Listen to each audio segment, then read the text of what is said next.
Olá, seres humanos, tudo bem com vocês? Sejam muito bem-vindos a mais um vídeo do canal e mais um episódio da série Distopias. Bom, no episódio de hoje eu trouxe pra vocês a minha distopia preferida e que, na real, eu criei esse quadro, essa série, sei lá como chama isso, por causa desse livro. Porque esse livro aqui me marcou muito e por mais que eu não consiga decidir os meus livros preferidos da vida, esse daqui, ele é o melhor de todos. Eu acho que pelas sensações que ele me causou, quão assim eu fiquei, eu li uma página e falava não, aí eu li de novo e eu falava não, aí eu li de novo e falava meu Deus. Tipo assim, não dá, é indescritível a sensação de ler esse livro aqui. E eu estou falando de Admirável Mundo Novo, de Aldous Huxley. Bom, para um livro que foi escrito em 1932, há mais de 80 anos atrás, ele tá muito atual. E se vocês lerem ele ou, né, já tiverem lido ele, vocês vão me entender. Agora você deve estar me perguntando, beleza, é uma distopia, mas e aí, do que se trata? Vocês já imaginaram viver numa sociedade sem Deus? Aí você é ateu, né? E você pode me falar assim, bom, eu não acredito em Deus e eu tô suavão. Beleza, mas e sem mãe? E sem pai? E sem família? E sem amor? E sem nenhum tipo de relação afetiva com outra pessoa? Já imaginou viver numa sociedade assim? Bom, essas foram uma das coisas que foram tiradas da população para que a ordem fosse colocada. E essa ordem, ela não é colocada de uma forma pressionada, nem autoritária no sentido de usar a força, nem violenta.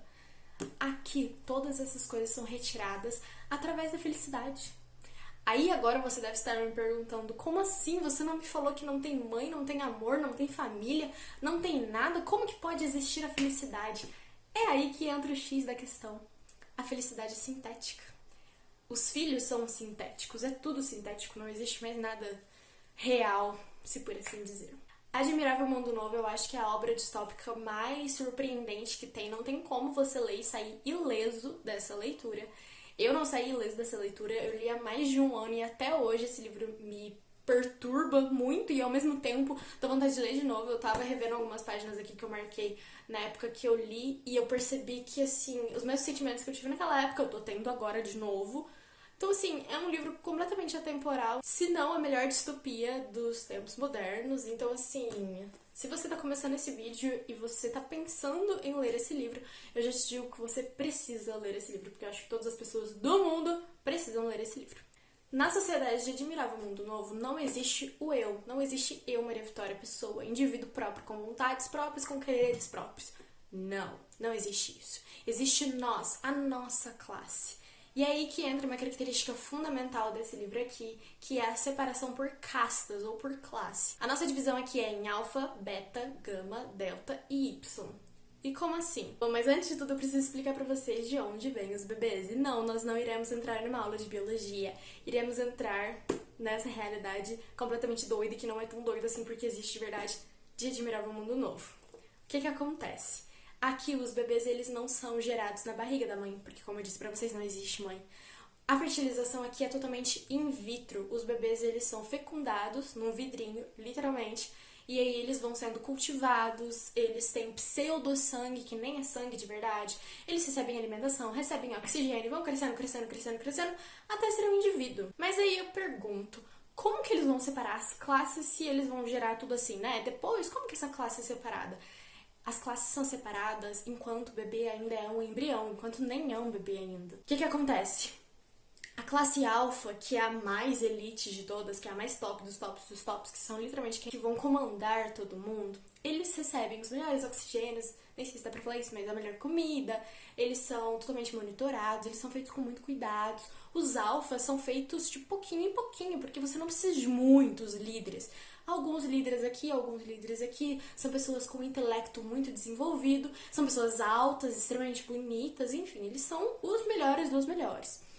E aí cai pro beta, cai pro delta, cai pro gama, primeiro pro gama, depois cai pro delta, depois cai pro y. Como que isso vai acontecendo? Eles vão injetando menos oxigênio no embrião, eles vão injetando álcool no embrião, álcool no pseudo-sangue, e isso vai retardando o desenvolvimento do embrião e do feto. O que acontece? A cada uma dessas classes, o desenvolvimento vai sendo pior, até chegar nos Y. Os Y são feitos para serem pessoas retardadas, é literalmente com retardo mental, porque o cérebro delas não vai ser desenvolvido, elas não vão conseguir ter um intelecto desenvolvido. E eles são feitos para quê? Para trabalhar. Os Y são feitos em massa para trabalhar em fábricas. Eles são feitos para aqueles serviços braçais, aquele serviço árduo e aquele serviço de risco. Por quê? Porque é só produzir mais. E o beta, o gama e o delta é a mesma coisa. Cada um tem um serviço específico. Você produz cada casta de acordo com a necessidade. Aí vem outro questionamento. Tá, mas os Y não se rebelam, né? Porque eles são os que mais levam porrada, que trabalham, né, no pior lugar. Enfim, eles não se rebelam? Não. Lembra que eu falei pra vocês que eles são retardados literalmente mental? Eles têm um retardo mental, eles têm um atraso no desenvolvimento, até porque eles não tiveram suprimentos para se desenvolverem, eles não receberam quantidade adequada de oxigênio, não receberam quantidade adequada de alimento, então como que eles iriam se desenvolver? E o que acontece? Tem uma coisa que é usada nesse livro aqui, que eu já usei numa redação que eu fiz para professora de redação e já deu certo, que é a hipnopedia. O que é isso? A hipnopedia se trata de ensinar alguma coisa a alguém durante o sono, enquanto ela está dormindo. Então, o que acontece? Eles colocam todas as crianças assim, deitadinhas, e do lado do travesseiro delas tem tipo um rádio, e esse rádio fica repetindo várias frases durante a noite. Isso durante vários anos. E as frases vão mudando de acordo com o tempo. Por exemplo, uma criança, sei lá, que já tá com idade pra entender a casta dela, e ela é uma Y, por exemplo, ela vai ficar ouvindo: eu adoro ser uma Y, eu amo ser da minha casta, eu amo fazer o trabalho pros outros, eu não queria ser um alfa, imagina o trabalhão que iria ser um alfa. Isso faz com que você consiga alienar a criança desde que ela, tipo, tá aprendendo a falar, tá aprendendo a entender as coisas. Eles fazem isso desde que eles são bebês até que eles cheguem à idade adulta. E eles ficam com essas frases gravadas pra sempre na cabeça. Aqui no livro, a personagem ali, ela fica falando essas frases várias e várias e várias vezes. E um exemplo muito bom dessa fertilização artificial é o Bernard Marx. Ele é o nosso personagem principal, acho que eu posso chamar disso aqui. E ele é um alfa, mas ele é diferente dos outros alfas. Dizem que quando ele era um embrião, acabou caindo um pouquinho de álcool no pseudo-sangue dele e ele acabou ficando diferente dos demais. Mas o que será que o Bernard tem demais? O Bernard gosta de ficar sozinho. Ele não gosta de se interagir muito, ele é mais excluído dos outros. E aqui não existe isso de ficar sozinho. Por que você vai ficar sozinho? O que você vai ficar fazendo sozinho? Você vai ficar pensando? Mas pra que você vai pensar? A vida é linda, a vida é tão feliz, por que você vai ficar pensando? E essa felicidade artificial que eu falei pra vocês, ela se resume em um simples comprimidinho chamado de soma. Olha, o Aldous Huxley, ele preveu muitas das coisas que a gente tem hoje. E eu acho que o soma é a melhor representação dos antidepressivos e dos ansiolíticos. Por quê? O soma é um comprimidinho que alivia o estresse, alivia a ansiedade, te dá felicidade, ativa todos os hormônios da felicidade, te deixa histérico, sabe? Feliz da vida, te deixa alegre. E o soma, ele é dado como se fosse uma ração. Na verdade, eles dizem assim, a ração de soma, principalmente para os empregados, para aqueles Y, para aqueles deltas, para aqueles gama. Todo dia depois do serviço, eles recebem uma ração de soma e eles tomam aquilo. Aí, por quê? Porque se eles não tomarem, eles vão ficar tristes, eles vão sair do serviço, aquele serviço árduo, aquele serviço que eles não aguentam mais, vão pra casa e vão ficar tristes por causa daquela condição deles. Com o soma, eles não vão nem pensar nisso, porque eles estarão felizes, então eles não vão se rebelar contra o sistema. Isso é muito inteligente. E o soma é usado abertamente por todo mundo e é propagado como a felicidade que todo mundo merece ter. Além do soma, nós temos alguns outros comprimidos que fazem muito sucesso, como de estímulo sexual. Porque, como eu falei pra vocês, não existe pai nem mãe. Então, a relação sexual pra eles é puramente por diversão. E ela é extremamente promovida. Principalmente nos cinemas, nas músicas que tocam, enfim, ela é muito promovida justamente para eles serem felizes. E eles fazem isso como algo casual, sem nenhum comprometimento, porque não existe relação afetiva. Além disso, aqui eles promovem muito também os relacionamentos sexuais com mais de uma pessoa, porque afinal de contas nós estamos sendo felizes, nós estamos nos divertindo, não é nada demais disso. cinema que eu tinha contado pra vocês também foi uma previsão do Huxley quando ele escreveu esse livro aqui, porque o cinema chama Cinema Sensível e é um cinema totalmente inovador, porque é um cinema 4D. É um cinema que eles sentem tudo que tá passando nas telas, sentem cheiro, sentem som, sentem tudo, absolutamente tudo. É literalmente um cinema sensível. Outro ponto muito importante entre os personagens aqui é que aqui não existe velhice, não existe feiura. Eles não conhecem o envelhecimento, eles não conhecem a feiura. E isso pra eles é algo até repugnante. Como que alguém poderia conseguir viver, poderia conseguir envelhecer e não ficar mais bonito pra sempre? Então essas coisas de rejuvenescimento, essa importância com a aparência que a gente tem tanto hoje em dia, putz, é batata aqui nesse livro. E agora, um personagem muito, muito, muito, muito importante que eu não poderia deixar de falar é o Selvagem, ou melhor, John. O que acontece? Aqui existem umas reservas indígenas e eles chamam eles de selvagens porque eles vivem no meio do mato, eles vivem como nós vivemos, acho que eu posso colocar assim, mas enfim, tem mãe, tem pai, tem Deus. É como se fosse mesmo uma tribo em que eles vão lá como se fosse um zoológico pra observar, pra passear, pra ver, pra conversar.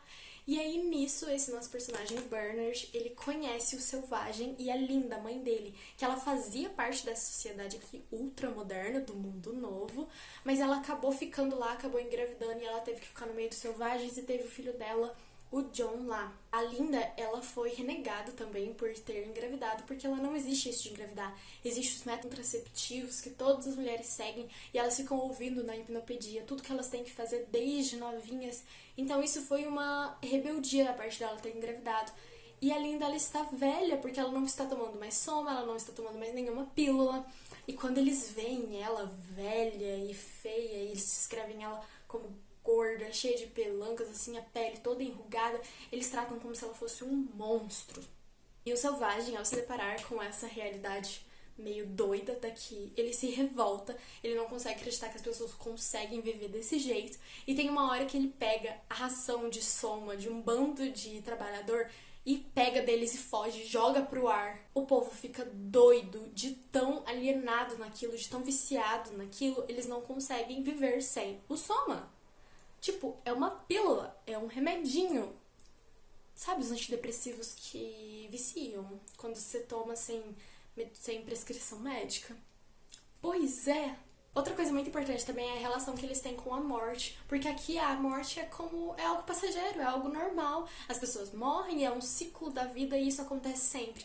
Mas tem um momento que uma pessoa não tá tão preparada pra isso assim, e essa pessoa que acaba surtando e vê uns gêmeos assim, gêmeos Bukowski que chamam, que eles são encomendados, né? Tipo, em grande quantidade, 8, 16, 32, enfim, em grande quantidade de pessoas pra servirem pra algum propósito.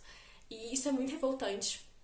E eu fiquei pensando, será que a gente conseguiria viver num mundo assim? Porque muitas pessoas queriam felicidade, mas a que custo essa felicidade vai vir?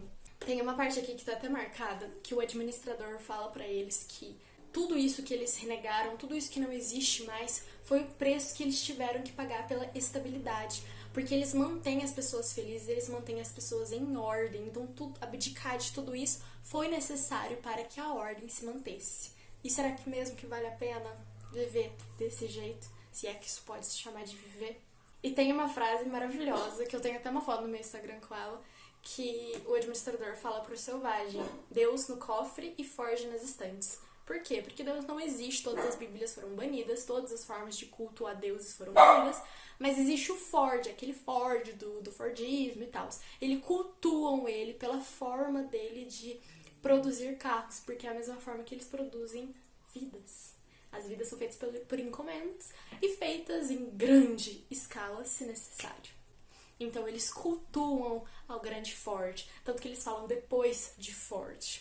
Última coisa que eu vou falar sobre esse livro, juro, é porque ele é muito bom, é que eu me lembrei de uma parte aqui que eu fiquei muito em choque. É porque assim, nós temos, né, alfa, beta, gama, delta e y. Delta é o penúltimo pior antes dos y. E o que acontece? Eles ensinam desde pequenininho as crianças a rejeitarem coisas que não vão ser favoráveis para o governo, para o sistema. Por exemplo, os deltas, eles serão trabalhadores. Então, o que eles precisam que os deltas gostem? De trabalhar. Ponto final. E aí tem um momento aqui que eles descrevem, eu não sei nem como que explica isso, mas que eles descrevem, tipo, essa preparação das crianças, sabe? Uma escolinha de crianças. E aí eles colocam um bando de criança delta no chão, assim, e lá tem livros e rosas. Todas as crianças vão até os livros, estão coloridos, estão bonitinhos. Quando elas pegam os livros e começam a folhear, elas recebem choques elétricos. E aí elas começam a chorar e se afastam dos livros. Toda vez que as crianças deltas chegarem perto dos livros, elas vão receber choque elétrico. Até elas não chegarem mais perto dos livros, até elas ficarem com rancor e renegarem os livros. Aí elas vão para as flores. E nada acontece com as flores. E aí ele tá explicando por que ele vai deixar que os deltas gostem de flores. Por quê? Porque os deltas vão ser trabalhadores e quando eles não estarão trabalhando nos fins de semana, eles irão até a natureza, eles irão num parque para brincar, jogar bola, fazer piquenique. E para eles irem até lá, eles terão que usar um meio de transporte público. E isso gerará dinheiro para o sistema. Entendeu? E eles não precisam que os deltas leem, porque se os deltas leem, eles vão perceber a situação de subjugados deles. Então eles vão se rebelar e eles não querem que eles se rebelem, eles querem que eles sejam felizes. Entendeu? Olha, esse livro aqui é simplesmente fantástico. Ele é o melhor livro que eu já li na minha vida. Ele me deixou brava, ele me deixou triste, ele me fez chorar, ele me fez rir, ele me fez ficar com medo.